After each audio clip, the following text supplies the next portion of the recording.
उपस्थित सज्जनों, सम्माननीय माताओं,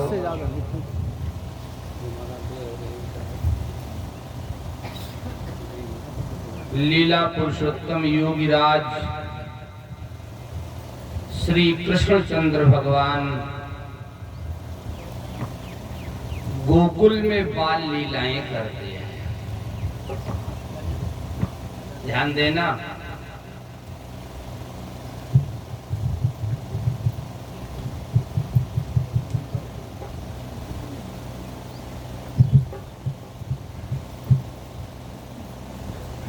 आदरणीय उपस्थित सज्जनों, बहुत ध्यान देना। भगवान कृष्ण साधारण नहीं है। लीला पुरुषोत्तम योगीराज है ना, ये लीला पुरुषोत्तम है।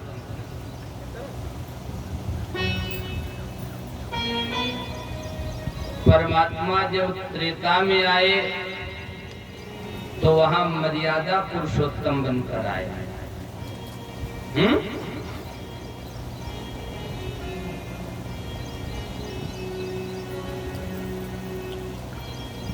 बाल लीलाएं कहाँ की? लीला पुरुषोत्तम ने गोकुल में, गोकुल गो नाम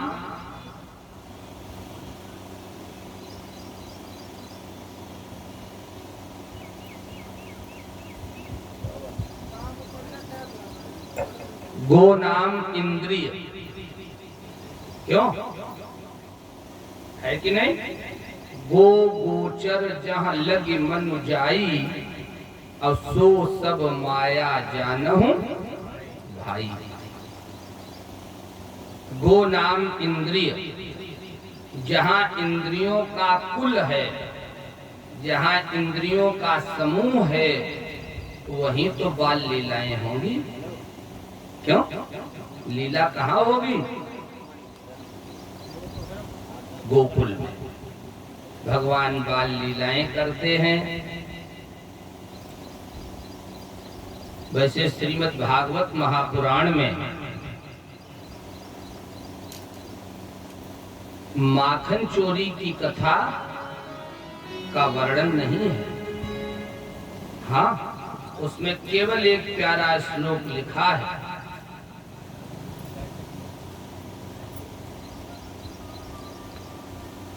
भगवान की मैया यशोदा के लिए चिंतन दिया गया है। एकदा गृहदासीषु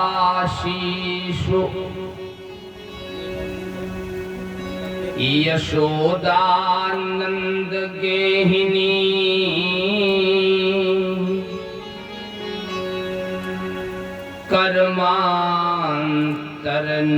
कर्मांतरनियुक्तासु निर्ममन्थ स्वयं दधी। एकदा गृहदासीषु, एकदा माने एक बार, गृहदासीषु घर की दासियों को, कर्मांतर नियुक्तासु अन्य कार्यों में नियुक्त कर दिया, और निर्ममंथ स्वयं दधी, दधी मथने के लिए स्वयं बैठ जाती है, अर्थात स्वयं दधी मथती है। मथा क्या जाता है? दही, है ना। फेरा, ग्रामीण भाषा में कहें फेरा जाता है दही, तब उसका बनता है मट्ठा। हमारी भाषा में कहते हैं तक्र, है ना। अंग्रेजी में कहते हैं कर्ड वाटर। और कोई माता दधी मथ रही हो, परीक्षित जी ध्यान देना, या परीक्षित माता जी ध्यान दें, परीक्षित माता जी दधी मथ रही हो, अब आप पूछें देवी जी क्या कर रही हो, तो तुरंत उत्तर मिलता है क्या कर रही हूँ, मट्ठा फेर रही हूँ। क्यों?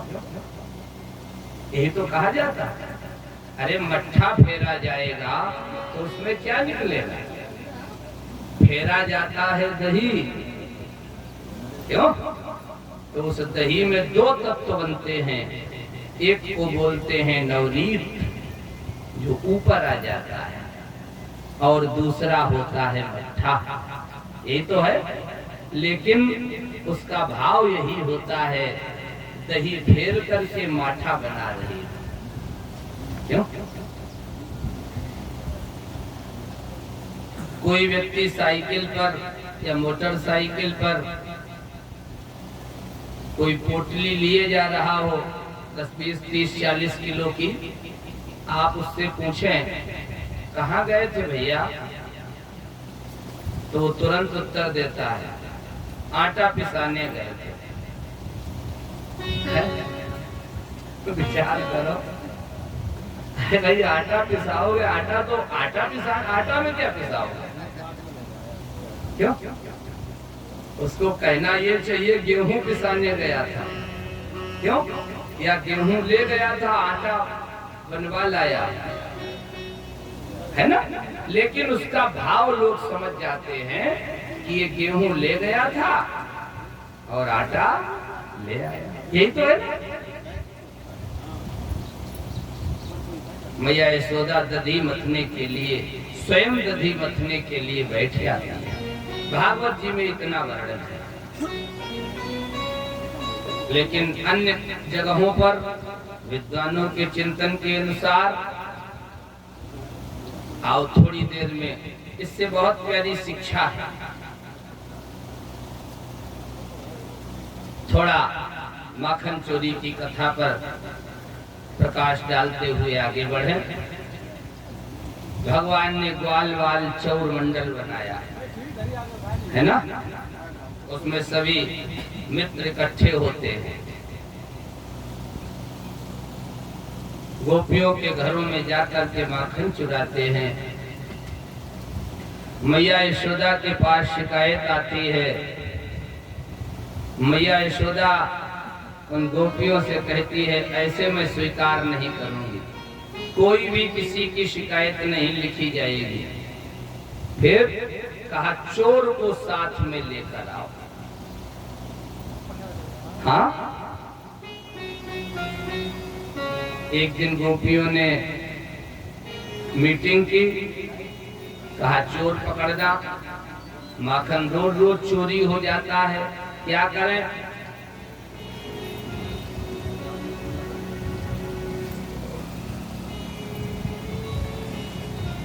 ललिता नाम की गोपी उन सब गोपियों की अध्यक्षता करती है। वैसे तो है ललिता विशाखा, है ना? गोपियों ने कहा ठीक, आप जो बताओ वो मैं करूंगी। गोपियों ने कहा हम सब करेंगे। ऐसा प्यारा वर्णन है, ऐसी प्यारी कथा है। गोपियां अपने अपने घरों में गृह कार्य करती हैं। भगवान ग्वाल वालों को लेकर के, अपने मित्रों को लेकर के आज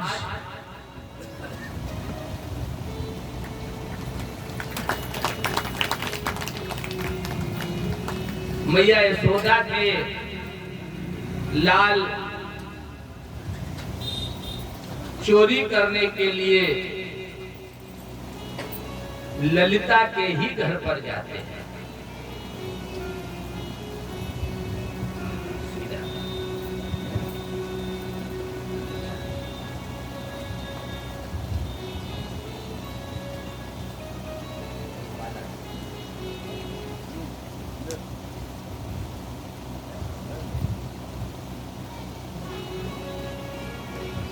मैया यशोदा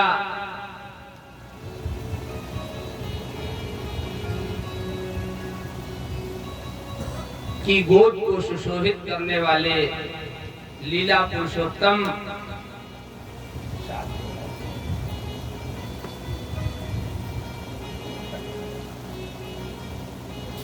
चोरी करने के लिए जाते हैं। सज्जनों,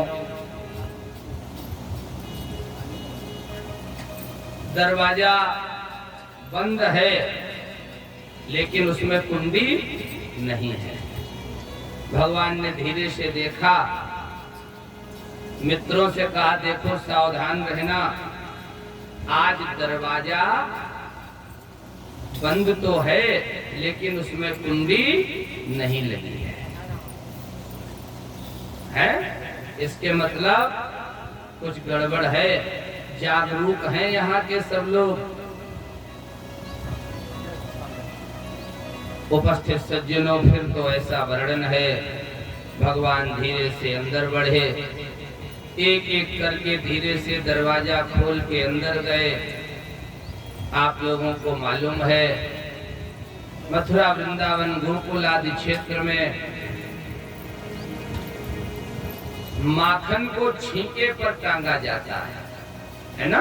छींका समझ रहे? रस्सी, रस्सी से बढ़िया ढंग से मटकी आदि रखने के लिए जो वस्तु बनती है उसे छींका कहते हैं, है ना? छींके पे माखन टंगा है मटकी में।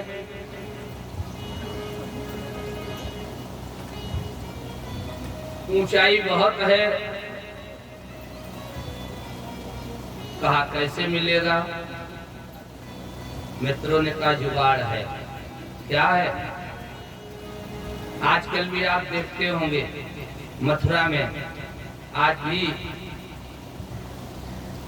ये माखन चोरी वाली लीला खेली जाती है। खूब ऊंचाई पे माखन रखा जाता, उसमें कभी कभी तो बालकों के चोट भी लग जाती है। कन्हैया ने व्यवस्था, ग्वाल वालों ने व्यवस्था की, एक दूसरे के कंधे पर खड़े हुए होंगे अथवा और छोटे रहे होंगे। क्यों? तो हम लोग पैर और हाथ दोनों पे खड़े हो जाते हैं। क्यों? घुटनों में हैं? ग्रामीण भाषा में बालक जब खेलते हैं, हाँ, अब आप कह रहे तो हम बता रहे घोड़ा बन गए। हम तो नहीं बोलना चाहते थे। तो यह स्थिति है। फिर भी कन्हैया सबसे ऊपर खड़े होते हैं, सबसे ऊपर खड़े होते हैं। माखन फिर भी 5-7 अंगुल दूर रह जाता है। क्या करें? कमर में बांसुरी, बांसुरी को निकाला और निकाल करके उस मटकी में बांसुरी से प्रहार किया। जो बांसुरी उसमें मारी, देखो ये भी भगवान की लीला ही है, छिद्र हो गया। हम लोग तो कस के मारे तो मटकी फूट जाए, लेकिन भगवान की लीला है, होशियार है, छिद्र हो गया। माखन थोड़ा थोड़ा गिरने लगा। उसी छिद्र से भगवान ने अंजलि कर ली। ऊपर ही ऊपर माखन खाने पीने लगते हैं। अब मनसुखा दादा सबसे नीचे है, वजन तो सबसे ज्यादा उसपे। कहा कन्हैया मिला कि नहीं मिला? भगवान के मुंह में मक्खन है तो धीरे से किया। इतने में ललिता ने देख लिया, बाहर आवाज लगाई, गोपियों बहनों। वहां तो प्री प्लान था, मीटिंग पहले हो चुकी थी। क्यों? चारों तरफ से गोपियां दौड़ कर आती हैं। ललिता आगे बढ़ी। अब जो चोर नीचे वाले थे वो तो धीरे धीरे भाग गए, छत पे चढ़ के कूद काट के जैसे भी भागे हो। अब ये तो वही जाने क्यों आगे कर दे डांट डांट। लेकिन शायद ही ऐसा कोई व्यक्ति हो जिसने छोटे पे घर में खाने वाली वस्तु चुरा के खाई न हो। क्यों? हम माता जी फिर देखे, माता जी फिर बुलावे, है ना, पकड़ने दौड़े, ये तो स्पीड अपने आप ही आ जाती है गुरु गोविंद भगवान की।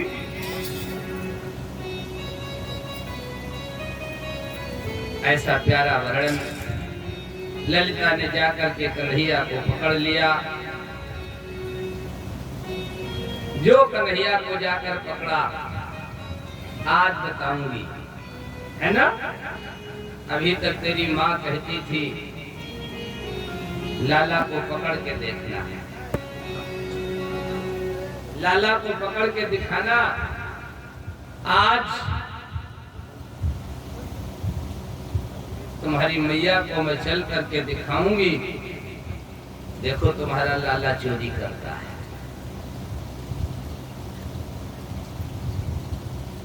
कन्हैया को लेकर के गोपियां चली हैं।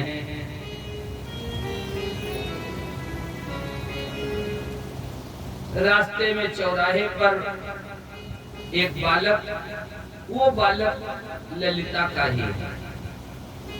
ये भी भगवान की लीला, भगवान की व्यवस्था। इशारे में भगवान से पूछा कहाँ, तो भगवान ने भी इशारे में कह दिया तुम्हारी माता कह रही चलो तुम्हें माखन खिलाऊं। अभी बच्चों का इशारा वो तो समझ ही सकते हैं, है?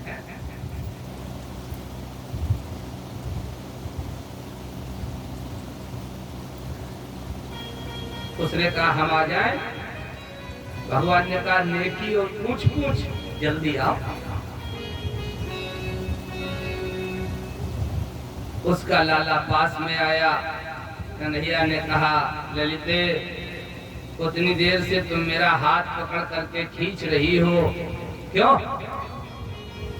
हमारा हाथ दर्द करने लगा, अगर इसमें कुछ हो गया ज्यादा खींचोगी, हो सकता है कमजोर हाथ है, छोटा छोटा बालक है ना, मैया तुम्हें बहुत डांटेगी। ललिता ने कहा तो क्या करो? कन्हैया ने कहा ऐसा करो हमारा दूसरा हाथ पकड़ ले, अब ये वाला छोड़ दो। ललिता ने भी सोचा बड़े घर का बालक है, क्यों? हम सबका दुलारा तो है ही। मैया यशोदा और बाबा नंद के तो प्राणों का प्यारा है?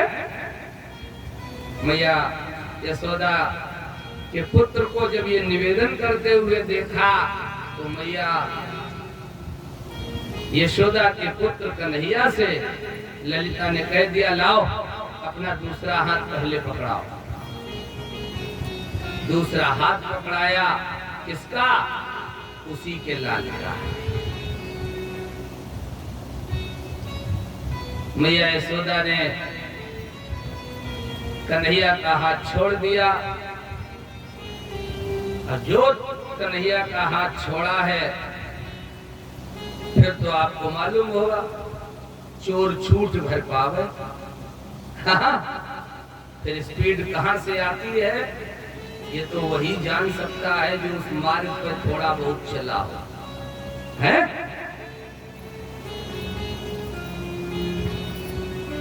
भगवान दौड़ करके गए, बिस्तर पर लेट गए। एक क्षण के बाद उठे, मैया यशोदा के पास पहुंचे। मैया, मैया, अरे मैंने आपको कई बार बताया, आवाज ये बता देती है ये दुख भरी है या सुख भरी है। मैया ने कहा, क्या हुआ बेटा, इतनी तेज तेज तुम हाँफ रहे हो, ये लग रहा तुम बहुत डर गए हो। कन्हैया ने कहा, मैया मैंने कई बार आपसे कहा मुझे बिस्तर पर अकेले न छोड़ा करो। देखो भगवान कितना बढ़िया घुमा रहे हैं, आपने हमें छोड़ दिया। भैया ने कहा, तो क्या हुआ? अरे क्या हुआ, इतना भयंकर सपना हमने देखा, मैं इतना डर गया, बच गया बिस्तर पे, बेड से नीचे गिर जाता। क्यों? इतना भयंकर सपना था, मैं तो डर के मारे हाँफने लगा। हाँफने दौड़ के आए इसलिए है। मैया ने कहा, परेशान न हो, क्या सपना तुमने देखा है? भगवान ने कहा, मैया मैं कहीं नहीं जाता हूँ, घर पे रहता हूँ, आप जो कहती हो मैं वही करता हूँ। क्या बताऊं, जैसे गोपियां शिकायत करने आया करती थी, हमने सपना देखा है कि गोपियां आज भी आ रही हैं। मैया ये बताओ मैं कहा था? कन्हैया की माँ यशोदा ने कहा, तुम तो बिस्तर पर सो रहे थे। भगवान ने कहा, चलो ये बात मजबूत हो गई। इतने में गोपियों ने आकर के दरवाजे पर आवाज लगा दी, अरे यशोदा मैया। भगवान ने कहा, लो मैया सपना सही हो गया है ना। मैंने कहा था सपना बिल्कुल ब्रह्म मुहूर्त का है। मैया यशोदा आगे आगे चली, गोपियां पीछे पीछे चलती हैं। वो भगवान क्षमा करें, भगवान मैया यशोदा के पीछे पीछे चल रहे हैं। फिर तो ऐसा वर्णन है, फिर तो ऐसी कथा है सज्जनों। मैया यशोदा को आज जैसे ही गोपियों ने देखा, कहा, मैया तुम रोज रोज कहा करती थी लाला को पकड़ के लाना, पकड़ के लाना। हाँ, आज मैं पकड़ करके ले आई हूँ। बेहद चंचल चालाक चतुर मैयारी कुंवर कन्हाई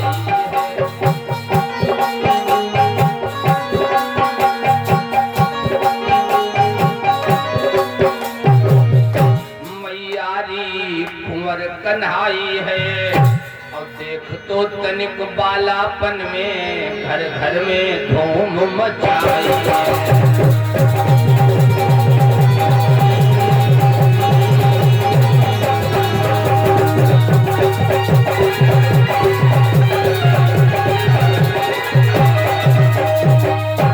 बेहद चंचल चालाक चतुर मैयारी कुंवर कन्हाई है। देख तो तनिक बालापन में घर घर में धूम मचाई है। मैया मुझे तो बड़ा दुख होता है,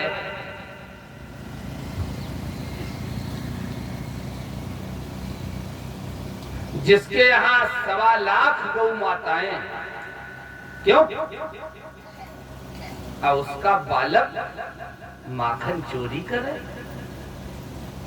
क्यों? अचरज है एक बड़े घर का, और लड़का यूं नाम कमाता है।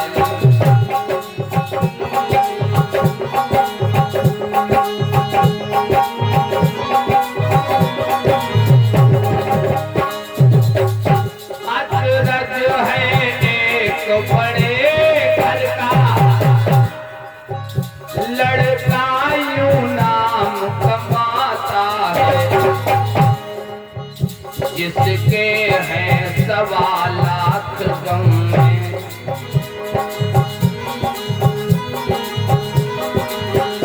जिसके हैं 1.25 लाख गम में, वह छाछ पराई खाता है।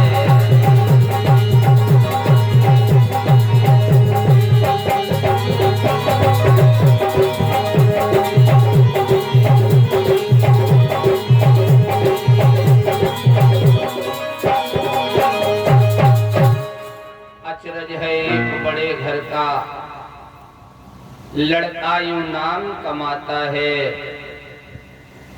जिसके हैं 1.25 लाख गम में, वह छाछ पराई खाता है। मैया यशोदा ललिता आदि गोपियों से कहने लगी, यशोदा ने हंस कर कहा, आली घूंघट टाल, अब देख जरा मुंह खोल कर, है यह किसका?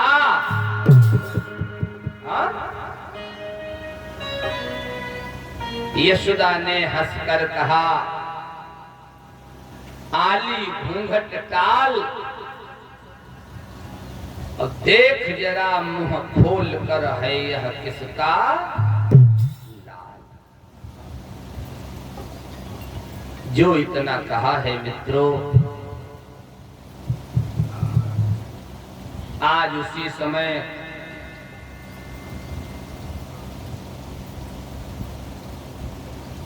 ललिता आदि गोपियां कहने लगी, मैया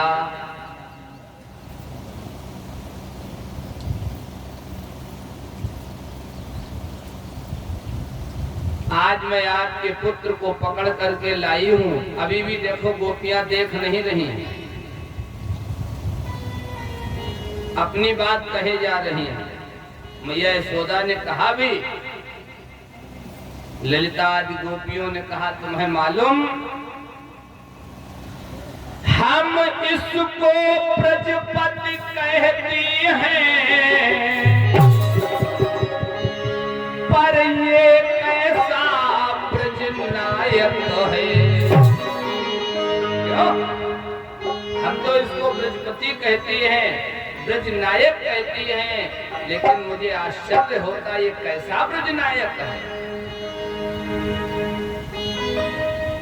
हम इसको ब्रजपति कहती हैं,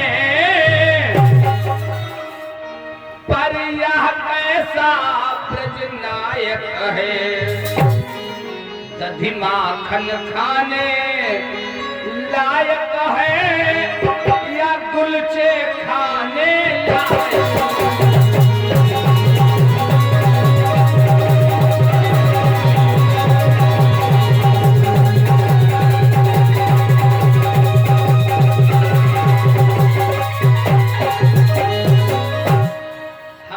ब्रजपति कहती हैं, पर ये कैसा ब्रजनायक है। दधी माखन खाने लायक है, या गुलचे खाने लायक। गुलचे अर्थात मार है। यशोदा को गुस्सा आया, गोपियों मैं जो कह रही हूँ वो करो, जरा अलग का पर्दा हटाओ, घूंघट हटाओ। आप कहोगे क्या घूंघट इतना भारी है?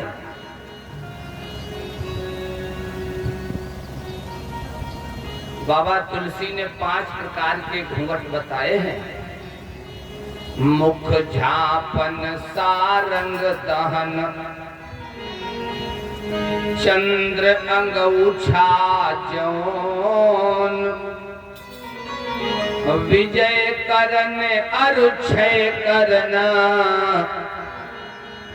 तुलसी तृण है तौल। मुख झापन, हम आपके घरों में माताएं बहनें बेटियां मुख झांपती हैं, पर्दा आंखों तक का है, नोट करना, क्योंकि दुनिया में सबसे अधिक शरारत अगर होती है, क्यों परीक्षित जी, तब इन्हीं आंखों के द्वारा होती है। इसलिए मर्यादा है, जो सुसंस्कृत माताएं हैं वो आंखों तक पर्दा करके घूंघट करके, है ना, और आवश्यकता अनुसार मर्यादा अनुसार जिससे जो आवश्यकता होती है वो चर्चा करती है। मुख झापन सारंग दहन, सारंग, सारंग शब्द के बहुत अर्थ हैं। सारंग नाम मोर का, सारंग नाम घोड़े का, सारंग नाम बादल का, सारंग नाम सर्प का, अनेक अर्थ। लेकिन यहाँ घोड़े से लिया गया। जितनी लंबी घोड़े की गर्दन होती है कितना लंबा घूंघट है। ये उदाहरण हमें देने की आवश्यकता नहीं है, यह अनुभव तो आप लोगों के पास होगा। जो लोग मथुरा वृंदावन ब्रज क्षेत्र में गए हैं, देखा होगा वहां माताएं बहनें बेटियां खूब लंबा घूंघट, और बल्कि घूंघट मारने के लिए क्यों एक अलग से चुंदड़ी आदि वो वस्त्र रखती है।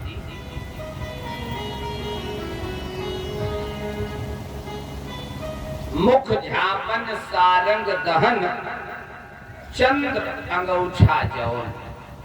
परीक्षित जी, ये चंद्र अंगूछा मालूम है?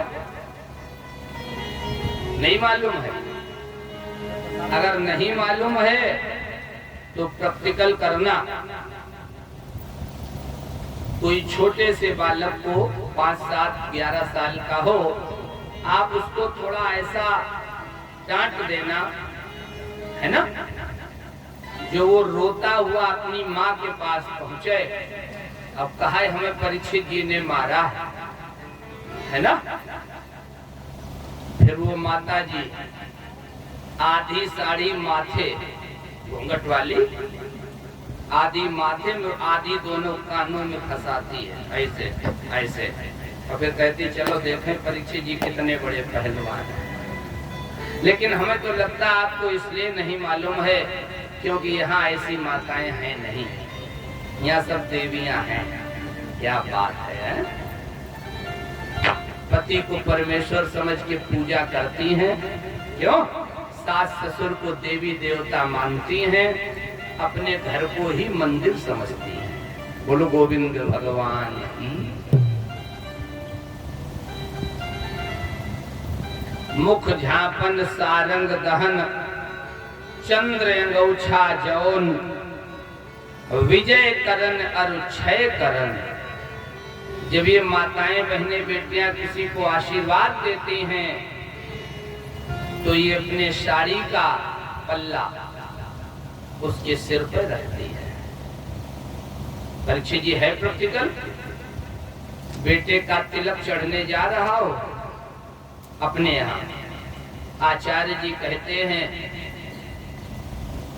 दूल्हे को ले आओ, वर को ले आओ, अथवा लड़के को ले आओ, तो उसकी कोई बुआ, बहन, भाभी इत्यादि सौभाग्यवती माता उसके सिर पर अपना वही साड़ी वाला पल्ला रख करके और पाटा तक लेकर के आती है, आचार्य जी को सौंप जाती है ना। तो जब ये किसी को आशीर्वाद देती हैं तो उसके सिर पर अपने साड़ी का पल्ला रख के देती है। और एक विशेष बात, जब ये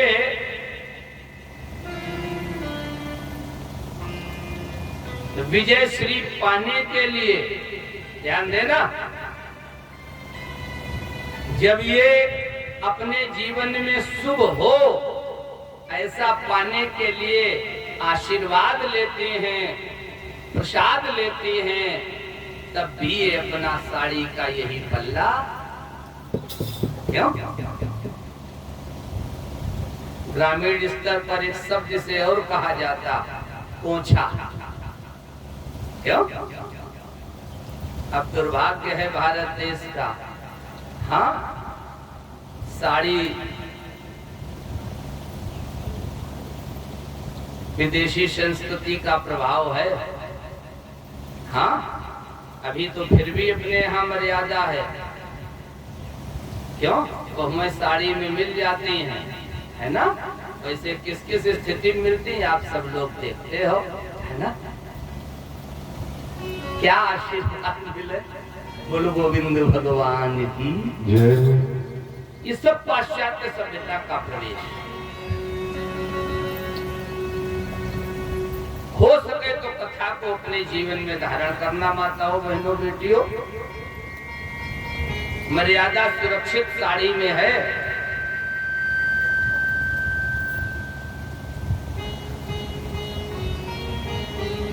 वेश का बहुत बड़ा प्रभाव पड़ता है।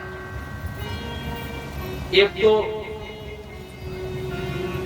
सूक्ति आप लोगों ने पढ़ी होगी, सुनी होगी, जैसा देश वैसा वेश,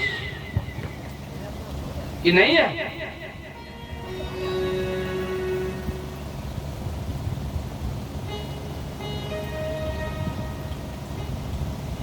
उपस्थित सज्जनों, जब ये किसी को आशीर्वाद देती हैं तब भी अपना वही साड़ी का पल्ला सिर पे रखती है, और जब ये किसी का बुरा चाहती है, हाँ, तब भी यही फैलाती है।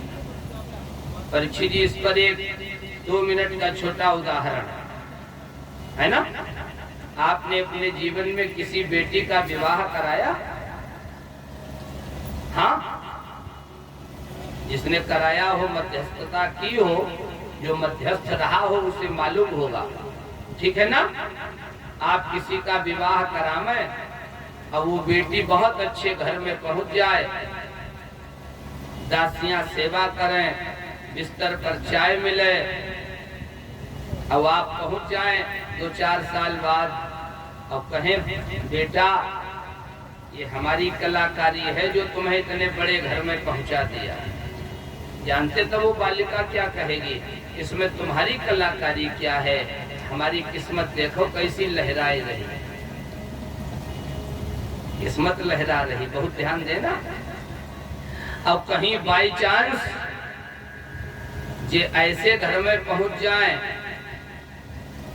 वैसे पूजा का तो मतलब ही नहीं रहा, मारना आरना तो नहीं, अगर इन्हें समय पर चाय न मिले, भोजन न मिले या थोड़ी भी तकलीफ हो तो शनिश्चर, शनिवार, रविवार, मंगलवार सुबह जब घर में झाड़ू लगाएंगी तो ऐसे अपना वही साड़ी का पल्ला फैलाएंगी। हे शनिदेव, हे सूर्य भगवान, हे हनुमान बाबा, जब मझिया को सत्यानाश न साढ़े सत्यानाश हो।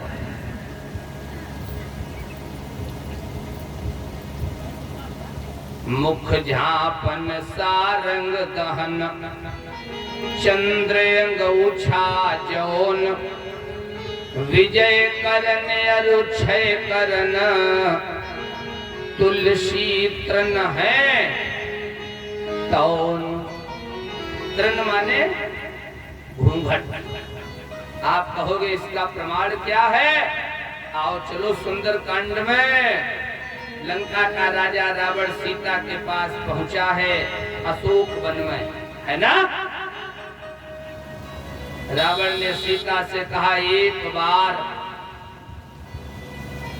विलोक मम ओरा, एक बार मेरी तरफ देख ले, है ना। केवल मैं अपनी बात प्रस्तुत करने के लिए इतना बोल रहा हूं, केवल अपनी बात मजबूत करने के लिए। रावण ने कहा, एक बार मेरी तरफ देख ले, ये जितनी भी रानियां हैं तेरी दासी बन जाएंगी। क्यों? अब यहाँ एक चिंतन है, क्या रावण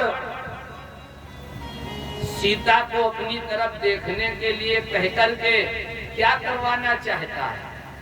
लोग, समाज के लोग कह देते हैं रावण सीता को अपनी प्राण प्रिया बनाना चाहता है। विचार करना, अगर यह प्राण प्रिया बनाना चाहता होता तो जिस समय इसने सीता का हरण किया था तो मन मोह चरण बंदी सुख माना, है ना, माना। अब इसने सीता को स्पर्श नहीं किया। सीता को जब इसने उठा करके रथ में बिठाला तो जहां सीता खड़ी थी वहां की भूमि सहित उठाया। हाँ,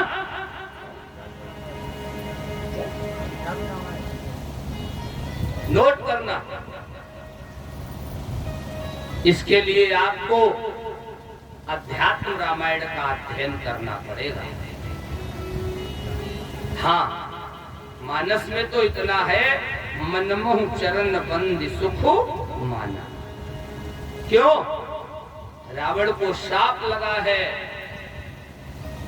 एक तपस्विनी ने शाप दिया है, अगर तुमने आज के बाद बिना किसी की इच्छा के किसी भी भारत की नारी जाति को स्पर्श किया तो तू वहीं भस्म हो जाएगा। कौन है ये? ये वेदवती है। इसके लिए आपको श्रीमद् देवी भागवत महापुराण का अध्ययन करना पड़ेगा।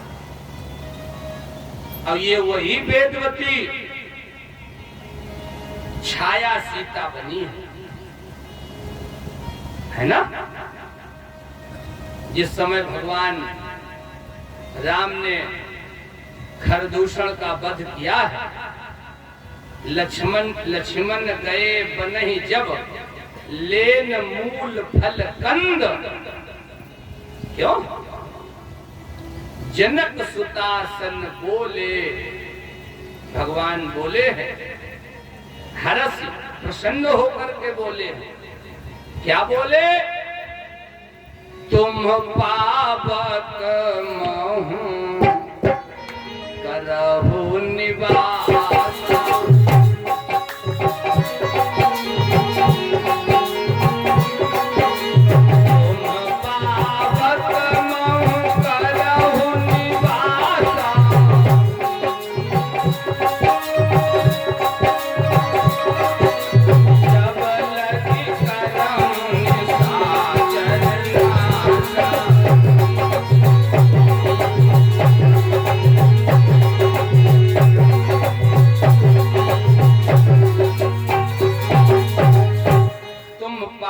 मोह करहु निवासा, और जब लगी करम निशाचर,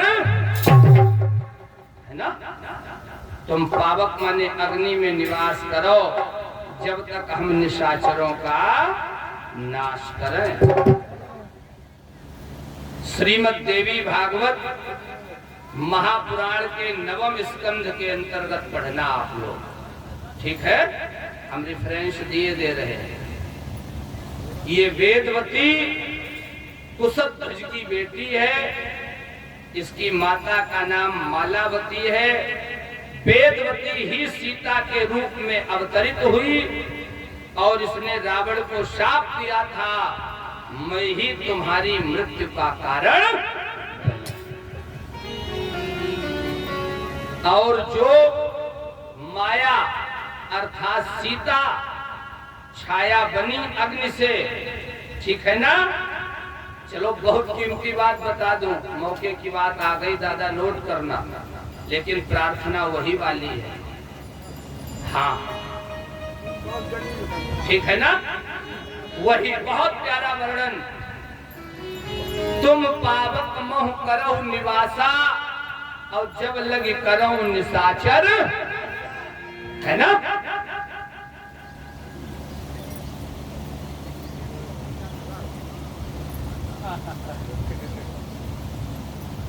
उपस्थित सज्जनों,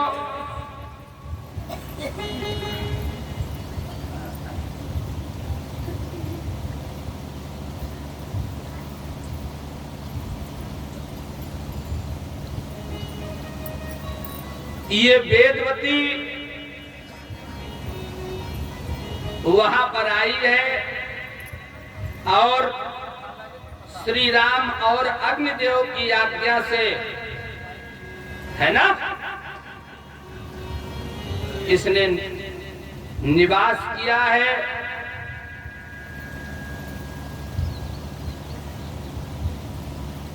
फिर ऐसा वर्णन जब भगवान राम ने निशाचरों का वध कर दिया, लक्ष्मण से कहा, लक्ष्मण हो धर्म के नेगी, अब पावक प्रकट करहु तुम बेगी, है ना। क्योंकि सीता अग्नि को समर्पित की थी, तब वहां असली सीता आई है। किसने कहा अब हम कहां जाए, है? तो अग्निदेव और श्री राम ने इसे वरदान दिया, तुम जाकर के साधना करो। भगवान शंकर की इसने उपासना की है और 5 बार कहा मुझे, भगवान शंकर जब प्रकट हुए, मुझे पति दो पति दो, ये 5 बार कहा। तो वही जाकर के द्वापर में पांचाली बनी, जिसका नाम द्रौपदी हुआ। बोलो गोविंद भगवान की। ये बात आपको श्रीमद् देवी भागवत महापुराण के 9वें स्कंद के 16वें अध्याय से प्राप्त हो जाएगी, ठीक है ना। आए उसी बिंदु पर। रावण, और एक और कारण है, रावण ये बात जानता है, तभी तो ये जब स्वयंवर में गया है, कहा जनकपुरी में, और जब सारी चर्चा हो गई तब इसने राम से कहा है, हे राम निमंत्रण देता हूँ, सीधे गढ़लंक चले आना। कहा और अकेले ना आना प्रभु, जो मोक्ष की पिटारी जानकी है ना, इसे साथ लिए कहा, ये जानता। और ये चर्चा वहां जब हुई है तो राम और रावण ये दोनों ही के बीच में हुई, थर्ड पर्सन ने ये नहीं जान पाया क्या बात है।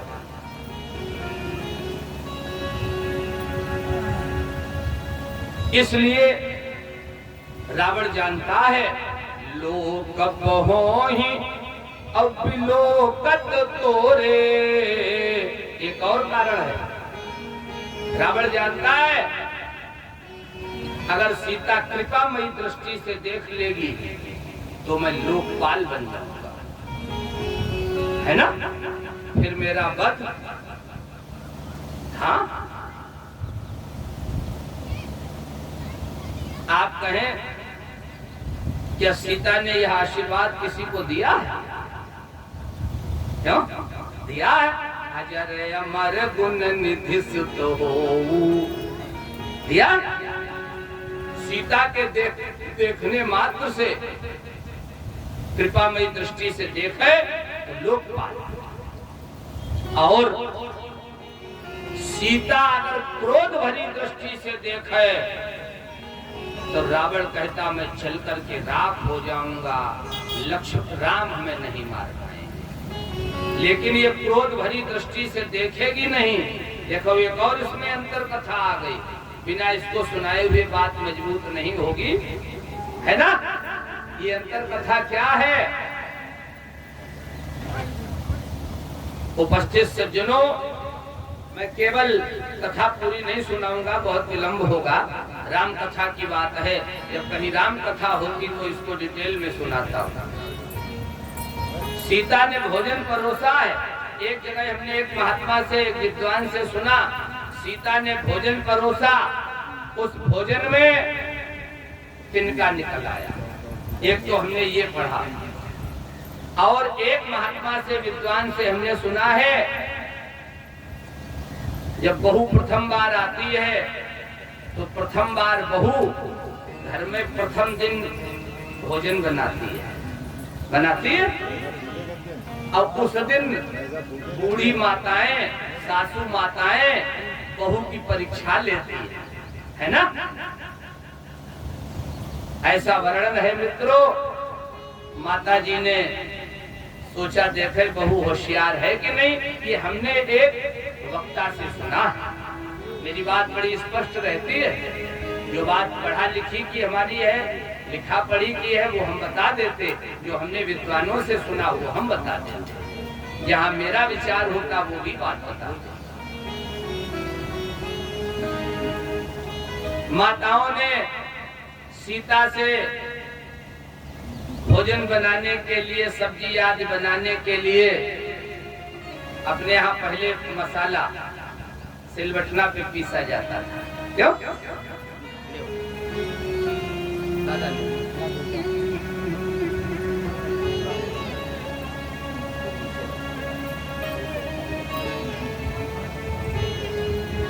उपस्थित सज्जनों,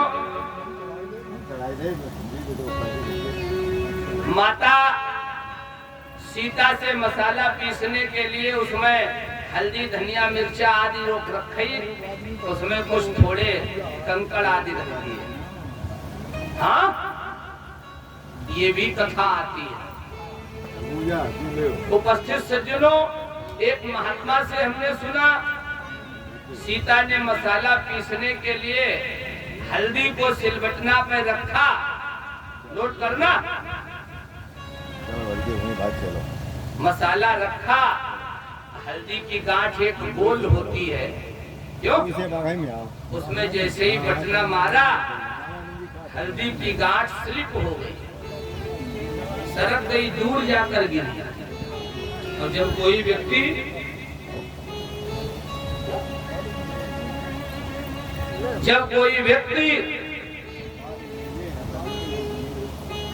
कोई कार्य करे, कभी कभी देखा होगा, अब वो कार्य बिगड़ता है तो देखने वाले लोग उसके ऊपर हंसते हैं। हाँ? और खास तौर से जो परीक्षा ले रहा होता वो जरूर हंसता है। माताएं हंस पड़ी। अब सीता को तो बनाना ही है भोजन। सीता ने उठाया, उस हल्दी की गांठ को उठाया, फिर सिलबटने पे रखा, सिल पे रखा, बटने से प्रहार किया, वो फिर स्लिप हो गई। माताएं फिर हंसी। सीता ने तीसरी बार उठा करके वो हल्दी की गांठ रखी, वो फिर स्लिप हो गई, जो प्रहार किया। सीता को क्रोध आ गया। सीता ने क्रोध भरी दृष्टि में देखा, हल्दी की गांठ अथवा भोजन वाला तिनका, देखो दोनों बातें, वो जल करके राख हो गई। माता कौशल्या की आंखों में आंसू आ गए। माता कौशल्या विचार करने लगी, आज बहू ने प्रथम दिन भोजन बनाने में, क्रोध करने में हल्दी की गांठ अथवा तिनका जला दिया। क्यों? वहां राजा दशरथ भोजन करने आए थे, है ना। और तिनका जब थाली सामने रख दी महारानी सीता ने, सीता साधारण नहीं है, उद्भव स्तुति संहार कारणीम क्लेश हारणीम सर्व श्रेयस्करीम सीताम नतो हम राम वल्लभाम। तब देखा, अब क्या करूं, अगर निकालती हूं तो पहले ही दिन फेल हो जाऊंगी, है। महाराज दशरथ के सामने थाली साधारण कोई हो, तो तिनके को देखा अथवा हल्दी की गांठ को देखा। मैंने दोनों विचार आपको बता दिए, अच्छा लगे सो स्वीकार करो। और ये दोनों विचार हमने विद्वानों से सुने हैं।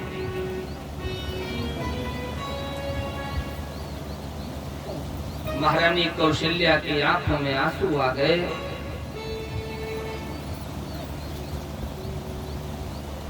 परीक्षित जी, कभी कभी परिस्थिति बस पति पत्नी में कुछ न कुछ हाट टाप हो ही जाती है कि नहीं? क्रोध एक दूसरे को आ ही जाता है। महारानी कौशल्या ने सोचा बाई चांस कहीं किसी दिन हमारे राम से क्रोध में कोई वाक्य निकल गया सीता के लिए, सीता को भी क्रोध आ सकता है।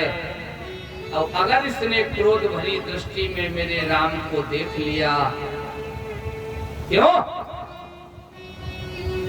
तो कहीं ऐसा न हो हमारा राम जल करके राख हो जाए। महारानी कौशल्या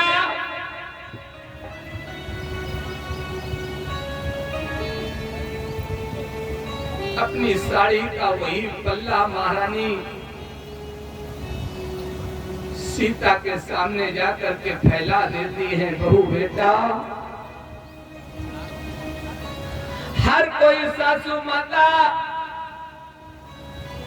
हर कोई सासू माता जब प्रथम दिन भोजन करती है तो अपनी बहू को कुछ न कुछ गिफ्ट देती है। मैं ऐसी पहली सासू मां हूं, आज तुमसे कुछ मांग रही हूं। महारानी कौशल्या ने हाथ जोड़ करके कहा, माता ज्यादा लज्जित न करो, आप जो कहोगी मैं वही करूंगी। महारानी कौशल्या ने कहा, बहू बेटा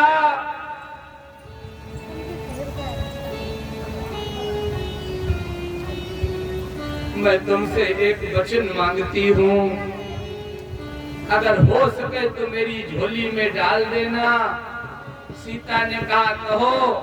महारानी कौशल्या ने कहा, जिस क्रोध भरी दृष्टि से तुमने इस हल्दी की गांठ अथवा तिनके को देखा है, हमें वचन दो कि आज के बाद इस क्रोध भरी दृष्टि से किसी को नहीं देखोगे।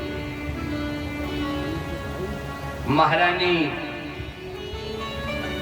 जगत जननी जगदम्बा आदि शक्ति पराम्बा जनक दुलारी ने अपनी सासु मां कौशल्या से कह दिया, वचन दे दिया, जाओ मैं आपको वचन देती हूं, आज के बाद मैं इस क्रोध भरी दृष्टि से किसी को नहीं देखूंगा। रावण ये भी जानता है। उसी बिंदु पर जुड़े, मैं काफी दूर निकल गया था, है ना? रावण ये भी जानता है सीता क्रोध भरी दृष्टि से हमें देख नहीं सकती, क्योंकि इसने अपनी सासु मां को वचन दिया है। ठीक है, इसलिए रावण कह रहा है, एक बार अब बिलो की मम ओरा, कह रहा है ना? लेकिन धन्य है माताओं, सीता का जीवन अगर हो सके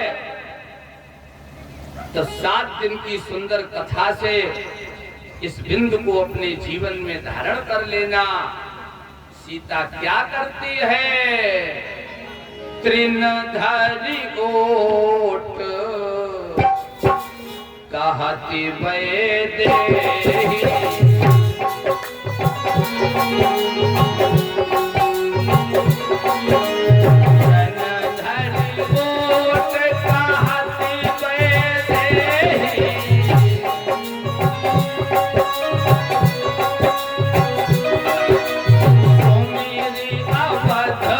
अति परम स्नेही।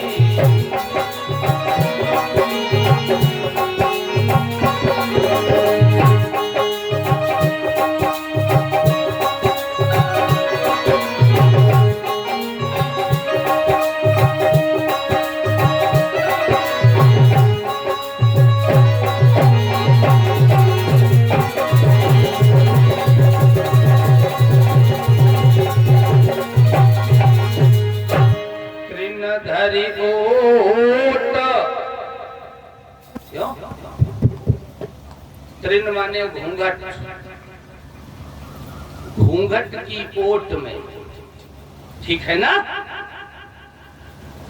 कहति वैदेही और सुमिरि अवधपति। अब देखो यहाँ प्यारी शिक्षा है। रावण से बात तो करती है सीता, लेकिन घूंघट की आड़ में, ठीक मर्यादा। और दूसरी मर्यादा क्या?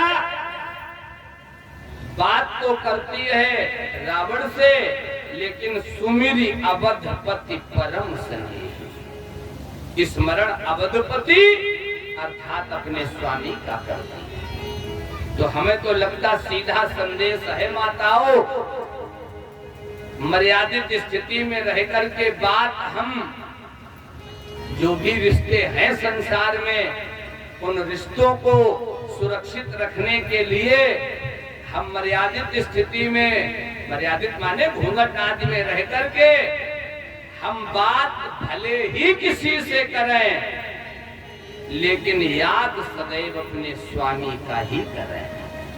क्यों?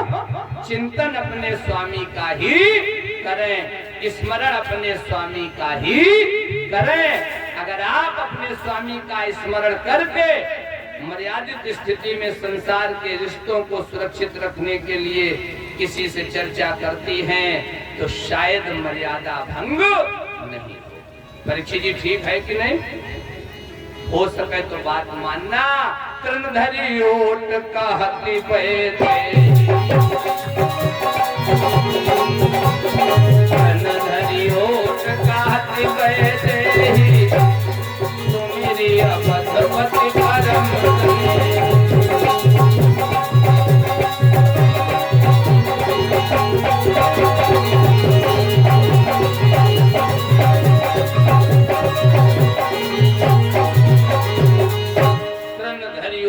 कहति वैदेही और सुमिरि अवधपति परम। तो इतनी बात परीक्षित जी प्रमाणित हो गई। तृण माने घूंघट। वैसे अभी मैंने आपको कुछ देर पहले बताया था, शब्दा नाम तो अनेक अर्थ, ठीक है ना? एक शब्द के अनेकों अर्थ होते हैं। तो यहाँ पर हमें अपनी बात प्रमाणित करनी, शायद आप लोगों के समझ में आ गई। मुख झापन सारंग दहन, चंद्र अंगौछा जौन, और विजय करण रुक्षय करण, तुलसी तृण है तौन। यशोदा ने हंस कर कहा, आली घूंघट टाल, और देख जरा मुंह खोल कर, है यह किसका लाल। ललिता ने आज जैसे ही देखा, अपने लाल को पाया, तुम कहां से आ गए? चलो घर। उसको छोड़ दिया। मैया यशोदा के सामने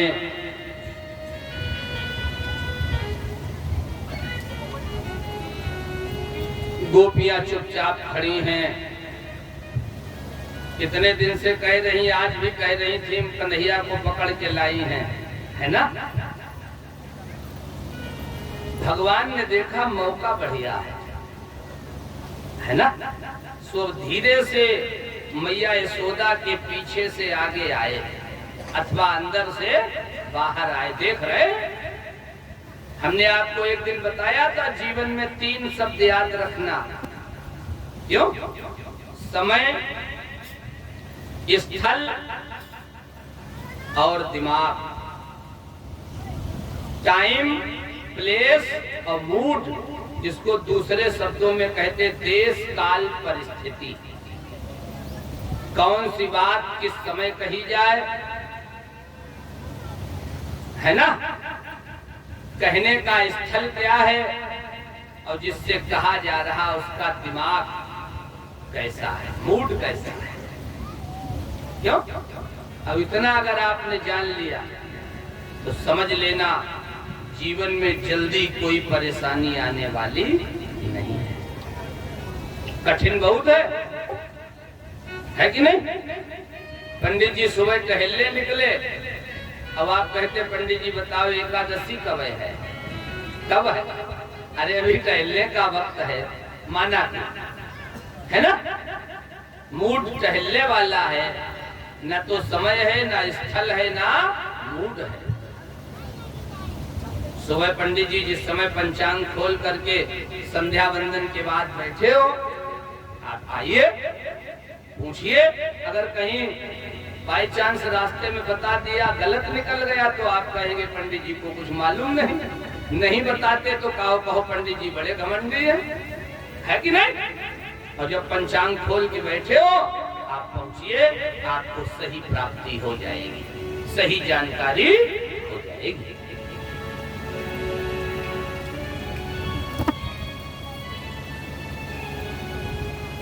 भगवान निकल करके सामने आए और कहा, देखा माता, देखा मैया, माखन खाए इनका लाला, माखन चुरावे इनका छोरा। क्यों? अब शिकायत आवे मैया के, यशोदा के, कन्हैया के, ये गोपियां देखो मां, ये कितना गड़बड़ करती हैं। और उसमें जो ये सबसे आगे खड़ी है ललिता, हाँ, इस ललिता ने तो कल हमें बुलाया। देखो भगवान ने देखा मौका बढ़िया, मैया की आंखें लाल हो रही हैं, चेहरे पर कन्हैया देख रहा, क्रोध जैसा आ रहा, बढ़ रहा। भगवान ने कहा थोड़ा और बढ़ा दे तो अभी आनंद आ जाएगा। भगवान ने कहा मैया ये ललिता, ये देखो कितना मीठा बोल रही है, कल इसने हमें घर बुलाया और हमसे कहा जरा हमारे साथ बर्तन धुलवाओ, झाड़ू लगवाओ, पोछा लगवाओ, हमें नाच के दिखाओ। हमने कहा हम ये कुछ नहीं कर पाते भैया, इसने हमें रस्सी में बांध दिया। देखो हमारे हाथ में अभी भी स्वेलिंग है, स्वेलिंग माने सूजन, और पकड़ के लेके आई थी जल्दी में, खींचते हुए तो थोड़ी सूजन आ गई। मैया यशोदा ने अपने लाल के हाथ में सूजन देखी, मैया के क्रोध का ठिकाना नहीं रहा। ललिता खबरदार! अब तो सारी गोपियों की आंखों में आंसू आ गए।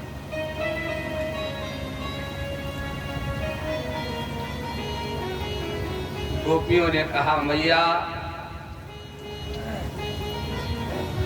मैं अपनी गौ माताओं की सौगंध खाती हूँ, मैं यमुना मैया की कसम खाती हूँ, जब मैंने पकड़ा था तब कन्हैया था।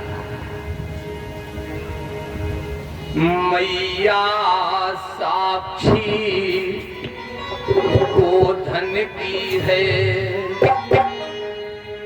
सौगंध मुझे यमुना की है।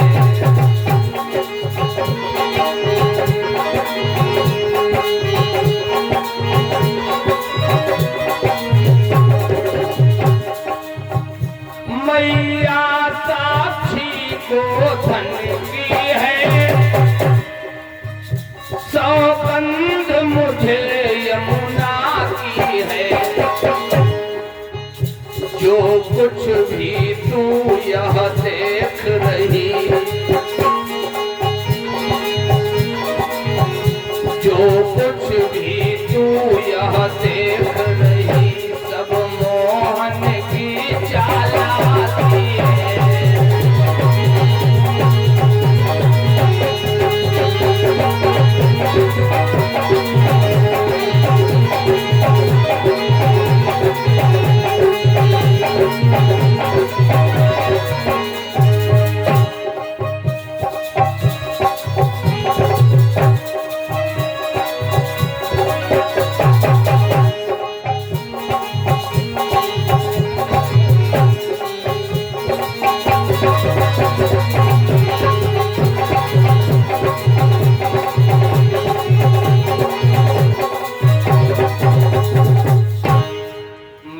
साक्षी गोधन की है, सौगंध मुझे यमुना की है। ये जो कुछ भी तू देख रही सब मोहन की चालाकी है। जो इतना कहा गोपियां रोने लगी। भगवान ने कहा मैया ये गोपियां खुद ही मुझे बुलाती हैं, हमसे कहती हैं आओ तुम्हें माखन खिलाएं। और कभी कभी जब मैं इनकी बात नहीं सुनता हूँ है ना, तो ये घर में शिकायत करने आती है। मैया यशोदा को क्रोध और आया। मैया यशोदा ने कहा गोपियों खबरदार, अगर आज के बाद मेरे घर शिकायत करने आई तो मुझसे बुरा फिर कोई दूसरा नहीं। ये मेरी वार्निंग है, सावधान हो जाओ। गोपियां अपना समूह लेकर के वहां से चल देती हैं। मैया गृह कार्य करने लगी। भगवान को मौका मिला। जिस रास्ते से गोपियां जा रही थीं, उदास थीं, रो रही थीं, आई थी शिकायत करने, अब खुद ही डांट खा गई। भगवान जाकर के गोपियों के सामने रास्ते में उपस्थित सज्जनों सम्माननीय माताओं, भगवान रास्ते में आगे से जाकर के गोपियों को देख करके हंसने लगे। क्यों? अब हंस के थोड़ा चिढ़ाने वाला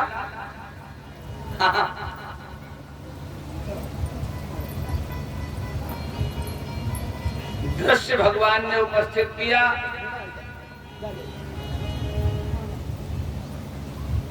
बस आप नहीं पकड़ो, केवल आप न पकड़ो, आप साथ ही रहोगे। सौभाग्यवती माताओं को कभी भी है ना, कोई भी आचार्य क्यों न हो, ये प्रसाद ले लिया। उन्हें दूसरे को फूलों का हार पहनाने का अधिकार नहीं है। नोट कर लेना, कथा को जीवन में धारण करना। पतिव्रता पत्नी के लिए मैं कई बार प्रसाद, पतिव्रता पत्नी को अपने पति की ही सेवा का पूर्ण अधिकार है, ठीक है ना। ग्रंथों में तो बहुत कठिन स्थिति बताई गई है, दूसरे पुरुष का स्पर्श भी वर्जित है।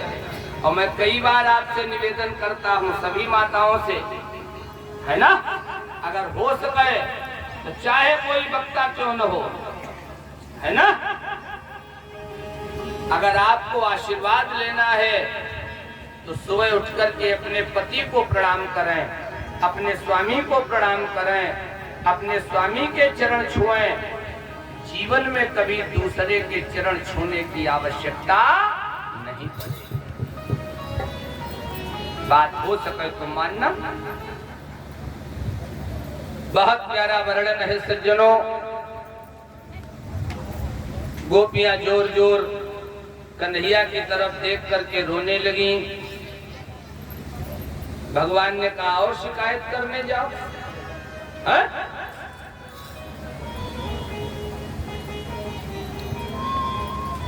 गोपियों ने कहा कन्हैया तुमने मेरी बहुत डांट करवाई। भगवान ने कहा हमने डांट कराई? शिकायत करने आप लोग गए और डांट हमने कराई?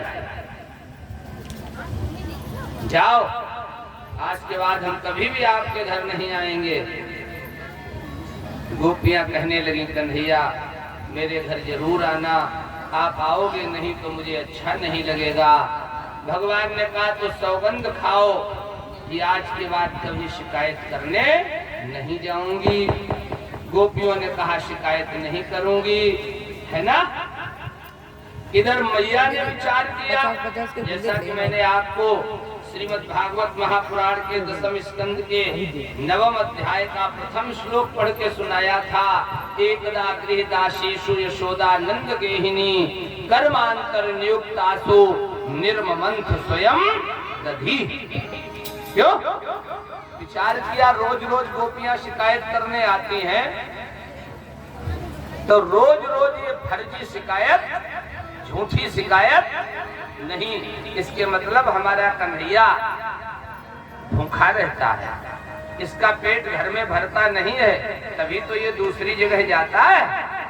आज स्वयं दधी मथने के लिए दासियों को अन्य कार्य में लगा दिया, स्वयं दधी मथने के लिए मैया यशोदा बैठ जाती। भगवान जाकर के मैया की गोद में बैठ गए और कहा, देखो ये भी भगवान की लीला है। कहा, मैया एक बात बताओ, तुम सबसे ज्यादा हमें स्नेह करती हो या सामने जो दूध उबल रहा उसे चाहती हो? कौन ऐसी माँ होगी जो यह कह देगी कि मैं तुम्हें नहीं चाहती हूं? क्यों? मैया यशोदा ने कहा, कन्हैया मैं तुम्हें चाहती हूँ। भगवान ने कहा, पक्का? बोले पक्का। योग माया से कहा, जरा अग्नि तेज करो। क्यों? भगवान की ये भी सुंदर लीला है। अग्नि जैसे ही तेज हुई, दूध उबलने की स्थिति में पहुंच गया। मैया यशोदा ने कन्हैया को पड़ोस में बगल में बिठाला और स्वयं जाकर के दूध को संभाला। परीक्षित जी महाराज ने श्री सुखदेव जी से पूछ दिया,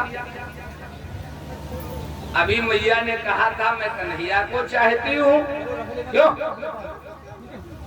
अब दूध जाकर संभाला, ये क्या मतलब है? श्री सुखदेव जी ने राजेंद्र परीक्षित से कहा, राजन, मैया ने अगर जाकर के दूध संभाला तो उसमें हित तो उसके लाल का ही है कि नहीं है? ध्यान देना, जिन घरों में दूध, दही, घी इत्यादि जमीन पर फैल जाता, अग्नि में गिर करके चलता है, उनके पुत्रों अथवा उनकी संतानों के और पति की आयु कम हुआ करती है ना? जो सुसंस्कृत माताएं हैं, जो बढ़िया पढ़ी लिखी माताएं हैं, भारतीय संस्कृति में पली बड़ी हैं, अगर धोखे में भूल से, पहली बात तो दूध, दही, घी, मट्ठा आदि फैलने ही नहीं देती, सावधान रहती हैं। और अगर भूल बस कहीं गिर जाए, फैल जाए, क्यों? तो वो उसे किसी पात्र में इकट्ठा करती हैं, गाय, भैंस आदि जानवर को खिलाती हैं, क्यों? और जो जगह बचती है उसे साफ करके, पक्की जगह है तो पोछा लगाती हैं, क्यों? कच्ची जगह है तो गौ माता के गोबर से लीपती हैं और कई बार पैर छू करके क्षमा मांगती है। यही तो है। और जहां भारतीय संस्कृति नहीं है वहां पानी डाल दिया जाता और दूध, दही, मट्ठा आदि नाली में बहा दिया जाता है। नोट करना, अगर हो सके तो अपने जीवन में इस कथा को धारण करना।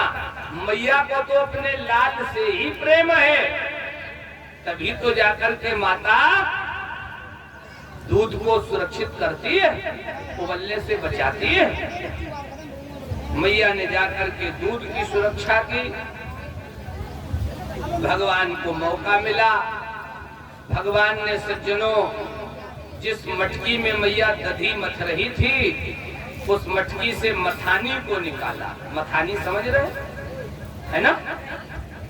निकाल करके उस मथानी को मटकी पे पटक दिया। प्रहार कर दिया। दही मक्खन मट्ठा आदि फैल गया। कुछ खाया, मैया ने देखा मैंने दूध बचा पाया, इसने दही आदि फैला दिया। मैया पकड़ने के लिए दौड़ी। जब मैया पकड़ने के लिए दौड़ी, भगवान आगे आगे भाग रहे, मैया यशोदा पीछे पीछे दौड़ रही। अब पकड़ा, अब पकड़ा, अब पकड़ा। सज्जनों, न अब पकड़ा ना तब।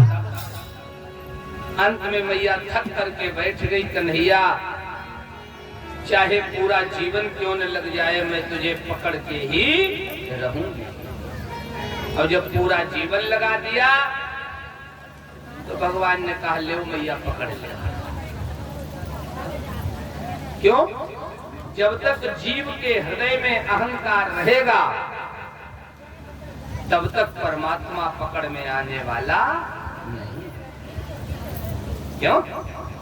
एक विद्वान ने प्यारी पंक्ति लिखी, मिटा दे अपनी हस्ती को अगर कुछ मर्तबा चाहे। मिटा दे अपनी हस्ती को अगर कुछ मर्तबा चाहे, दाना खाक में मिलकर गुले गुलजार होता है। क्यों? दाना पहले अपने को मिटाता है, तभी तो हजारों दाने दे पाता है। पहले अपने को मिटाना पड़ेगा।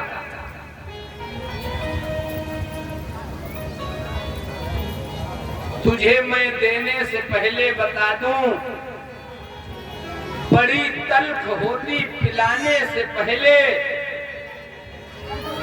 मेरे महबूब की अदा है निराली, गिराता बहुत है उठाने से पहले। क्यों? उपस्थित सज्जनों,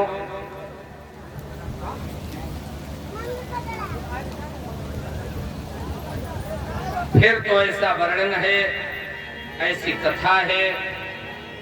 मैया ने कन्हैया को पकड़ा और पकड़ करके दासियों से कहा, रस्सियां लेके आओ। दासियां रस्सियां लेकर के आती हैं। मैया कन्हैया को उखल में बांधना चाहती है। क्यों? गांठ लगाना चाहती है हाथ में, उखल में। क्यों?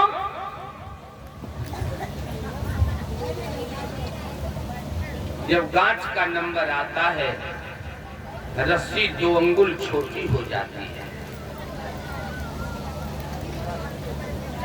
मैया दासियों से कहती है, रस्सियां और लेकर के आओ। दासियां और रस्सियां लेकर के आती हैं। जब गांठ का नंबर आता है, रस्सी 2 अंगुल कम पड़ जाती है। तदपि 2 अंगुलम न्यूनम, तदपि माने फिर भी, 2 अंगुलम 2 अंगुल न्यून माने कम। वो रस्सी 2 अंगुल कम हो जाती है। भारत का कवि लिखता है, वह रस्सी घटती जाती है या अंग मुटाते जाते हैं।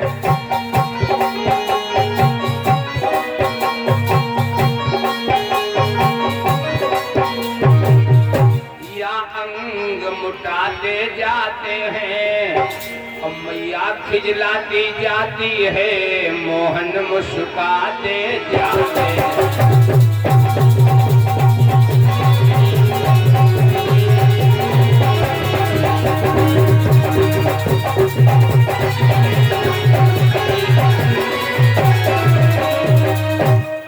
वह रस्सी घटती जाती है या अंग मुटाते जाते हैं।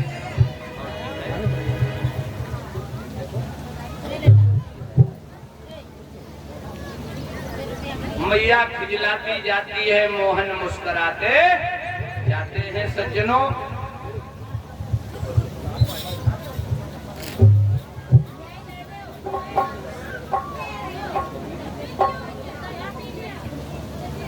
बोलो गोविंद भगवान की।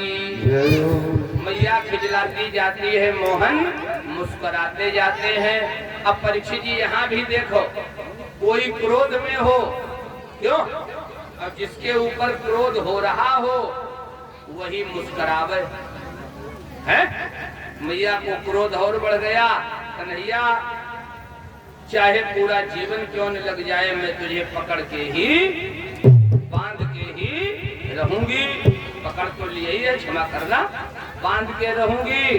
अब जैसे ही कहा चाहे पूरा जीवन क्यों न लग जाए मैं तुझे बांध के रहूंगी, तो भगवान ने कहा ले मैया फिर बांध दो, अब कसर ही क्या रह गई जब जीवन नहीं लगा दिया। क्यों?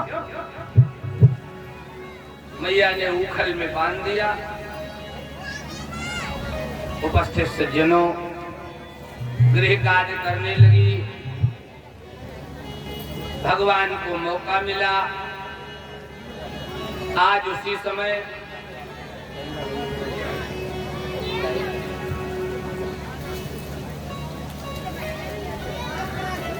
उपस्थित सज्जनों ध्यान देना,